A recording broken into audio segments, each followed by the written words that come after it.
Hi friends, இன்னைக்கான வீடியோவில் hotel ஸ்டைலில் பரோட்டா சால்னா தான் எப்படி பண்ணுறதுன்னு பார்க்க போகிறோம். ஃபர்ஸ்ட் ஒரு மிக்ஸி ஜார் எடுத்துக்கோங்க. இதில் ஒரு மூடி அளவு தேங்காய், ஒரு ஸ்பூன் சோம்பு, ஒரு ஸ்பூன் கசகசா, அதுக்கப்புறம் 5 முந்திரி சேர்த்து கொஞ்சமாக தண்ணி விட்டு பேஸ்ட்டு அரைச்சி எடுத்துக்கோங்க. இப்போ ஸ்டவ் ஆன் பண்ணிட்டு வானல் வச்சுக்கலாம். இல்லை 4 ஸ்பூன் அளவு எண்ணெய் ஊற்றிக்கோங்க.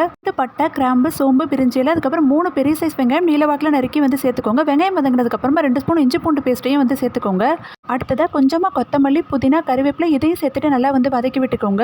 3 மீடியம் சைஸ் தக்காளி சேர்த்துட்டு தேவையான அளவு உப்பு போட்டு இந்த தக்காளி நல்லா மசிஞ்சு வர வரைக்கும் வதக்கிக்கலாம். தக்காளி நல்லா வதங்கி வந்ததுக்கப்புறமா இந்த 1 ஸ்பூன் தனி மிளகாய் தூள், 2 ஸ்பூன் மல்லித்தூள், 1 spoon garam masala, 1 spoon chicken masala, அதுக்கப்புறம் 1/2 ஸ்பூன் மஞ்சள் தூள் சேர்த்துக்கோங்க.